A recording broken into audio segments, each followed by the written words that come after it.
Are you a school psychologist or thinking of becoming one? Then you've come to the right place. After being a school psych and teacher for 20 years and then becoming an advocate, I want to talk to you about the things that your school doesn't tell you.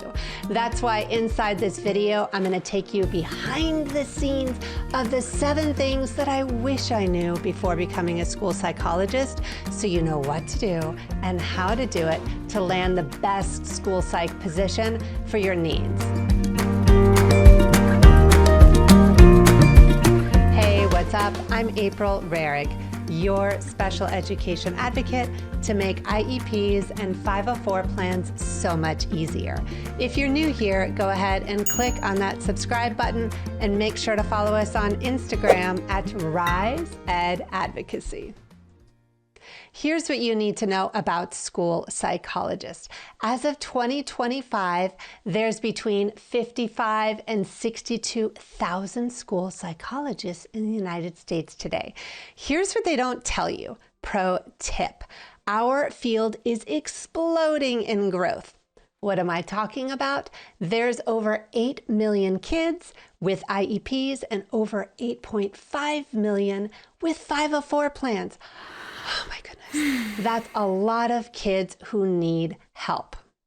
The problem is your caseload is going to be way too high, and without the right tools and resources to get organized, you're going to burn out. That's exactly why I'm so excited that you're watching this video, where I'm going to give you those 7 tips. So make sure to keep watching this video until the very end and put your comments and questions below so that you can rock it as a school psych. Are you ready to dive in? Let's do this. Here's what they don't tell you. Tip number 1, attend intervention meetings. What am I talking about? As a school psychologist, they don't tell you that you're going to be doing 90% of your work doing special education assessments and doing counseling. The problem is that unless you start going to those intervention meetings, you are not going to know who is going to be assessed and how they are determining who needs to be assessed and who doesn't. So as a school psych and as an advocate, I always went to the intervention meetings because then I knew exactly who is the best qualified in order to get assessed and who can we refer for interventions and other supports. And the parents love it because they see you at the meeting and it makes a huge difference and makes your job easier. That's tip number 1. Now, let me give you a tool to help you along the way. I've got something called the 6 Pillars of IDA. It's a free guide. Make sure to grab it in the link below. Here's the challenge. Pro tip. When you're in IEPs, when you're in intervention meetings, your team is going to be talking about FAPE, LRE, comprehensive assessments, procedural safeguards, you name it. More than likely, you didn't get the right training or they didn't give you enough information so that when you talk about these terms, you know exactly what they are under IDA Section 504. Make sure to grab that link in the description box below. I'm telling you, I use it all the time. It's the best resource. It's going to be a secret and it's going to be awesome. This brings me to tip number 2, spend time in hallways and walk around campus. Here's what they don't tell you. Pro tip is that when you're outside the school psych office, when you're walking around and make the rounds, you're going to see how the teachers teach, how the students respond, which administrators are helpful, which need support. You're going to get to know your school and your site, and your teachers are going to thank you. So it is worth your time and effort to get out of the school psych office and get into the main office and all around the hallways, because you're going to see so much that's going to make your assessments awesome, make your counseling easier, and most of all, your school is going to want to keep you so that you can get the best position with the best staff. Speaking of resources, make sure to watch my video that helps you land your best school psych position in the best district that you can. I want to show you all my tips and resources, what to do before, during, and after every single interview. Make sure to drop that link in the description box below. Tip number 3, office staff are your friend. Here's what they don't tell you. Pro tip is that when you befriend the records clerk, or what's called sometimes as the registrar, and you get to know everybody in your office, you're going to be able to look through a student's records. You're going to know who's new and who's coming to the school and who might have an IEP. And certainly if you're working in an elementary school, if there's a discipline issue or whatever, you're going to hear about it first before your admin. So office staff are your friend. You need to make sure to befriend them. And also, pro tip, when you befriend school staff, that means you're going to get a better place to work because they're going to help you get the key to the best room instead of working in a closet, which is where we tend to work as school psychs all the time, and it totally sucks. You don't want this. Have you worked in crazy spaces? Have you been in a closet, or worse yet, in a refrigerator room? Yes, I worked in there too. Make sure to drop your links in the description box below and add your comments to tell me exactly where you've worked. So I've got a free guide called The 5 Keys to Productive IEPs. Make sure to grab it below. Here's the deal, is that when you hold IEPs, you want to make sure that they're productive so that you don't have disastrous meetings. They're not 5 hours long. I learned as a school psych and as an advocate exactly how to organize and how to have better meetings because, pro tip, IEPs are a service and parents and kids are the consumer. So you're sitting in all these meetings, you're doing all this work as a school psych, you might as well make your team awesome. Check it out in the link in the description box below and share your stories in the comments. Tip number 4, go to detention and 504 meetings. Here's what they don't tell you. Pro tip. A majority of your special education assessment referrals, especially if you're at a middle school or at a high school, come from a result of disciplinary issues and behavioral challenges with students. So you might be going into a 504 meeting and it's going to turn into an IEP.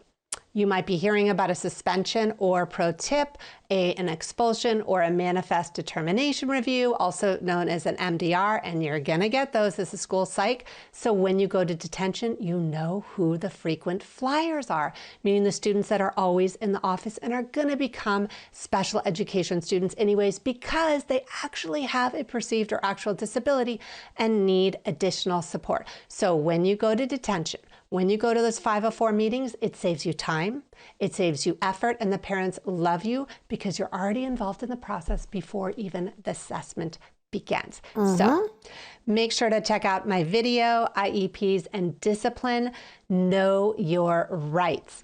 Because as a school psychologist, even as an advocate, discipline is a very large part of what we do.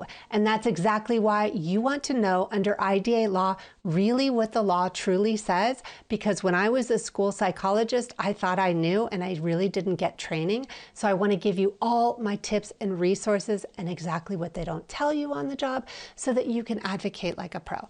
Have you done an MDR? Have you had a lot of suspensions? Have you had a lot of challenges working with students with discipline? Put your comments and questions in the link below. I want to help you and make your job easier. Tip number 5, review records before issuing assessment plans. Here's what they don't tell you. Pro tip.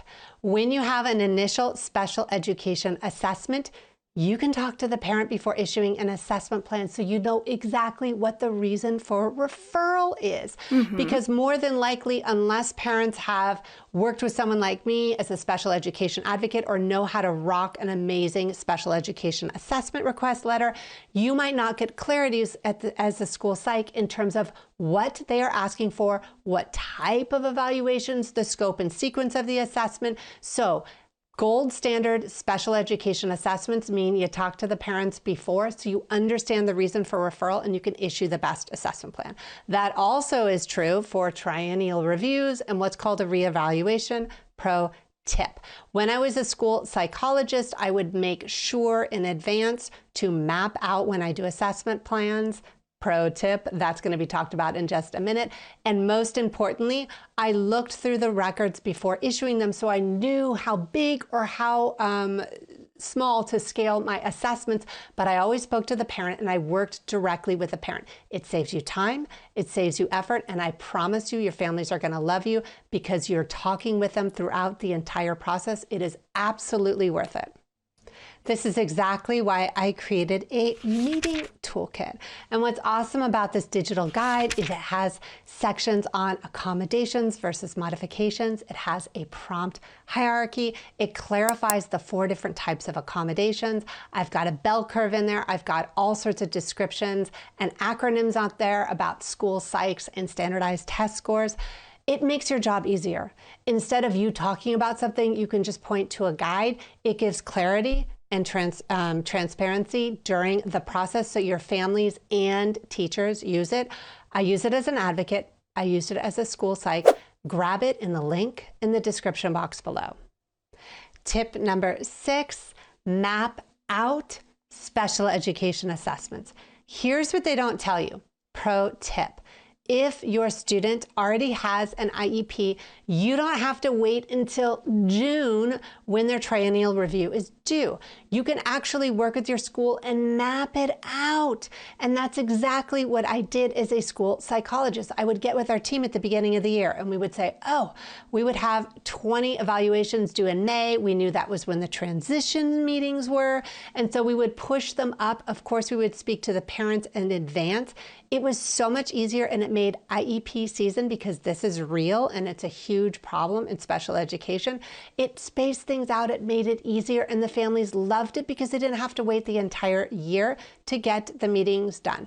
Yes, you can, under IDA law and Section 504, you can move meetings earlier than when they're due, especially when you want to make sure that you are meeting the family's needs. Families love it because they're not waiting to the end of the year. It's easier and less work, and it spaces out meetings throughout the year. It's one of the best tips that I told to my interns and all the other fellow psychs, and it makes a huge difference. Make sure to check out my video, IEP Assessments, What You Need to Know and Why.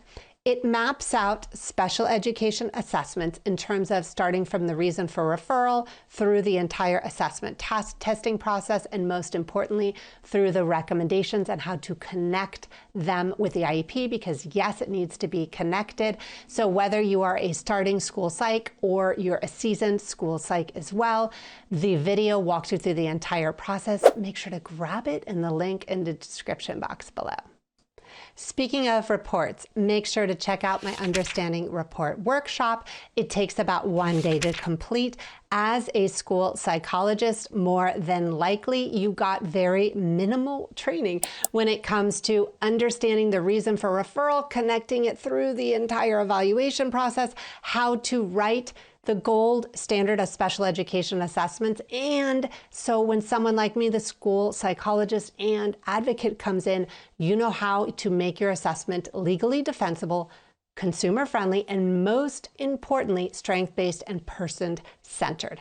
Make sure to grab the link in the description box below for the best workshop that's going to make your school psych job so much easier. This brings me to tip number 7, lobby for interns.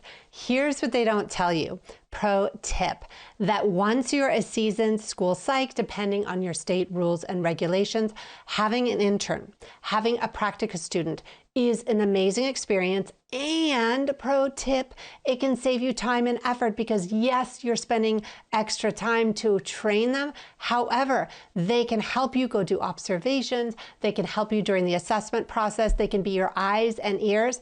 I started having interns about 10 years into my career. Oh my goodness, it made such a difference. It made us a powerful force, and schools loved it because there was more of us on campus, and the interns loved it because they got hands-on experience, and I was able to transfer all my knowledge to them. So if you don't have an intern and you're already able to do so, I highly encourage it. And as a seasoned school psych, when you get interns, you learn so much more about the new policies and provisions that are coming out of the universities. It makes your job as a seasoned psych so much better. Do you need help at your site or your district level? Make sure to grab the links in the description box below so that I can come to your school or your site and provide group-based training. So now you know the 7 things that I wish I knew before becoming a school psychologist. So do you have a comment? Do you have a question? Make sure to put it in the link in the description box below. You want me to do more videos as school psychs or even as an advocate? Yep, put it there too. Make sure to like and subscribe to get more videos like this in your inbox, and follow us on Instagram at Advocacy.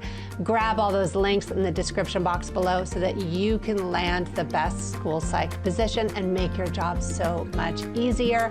I'm April Rarig, your special education advocate and school psych. I can't wait to see you for my next video.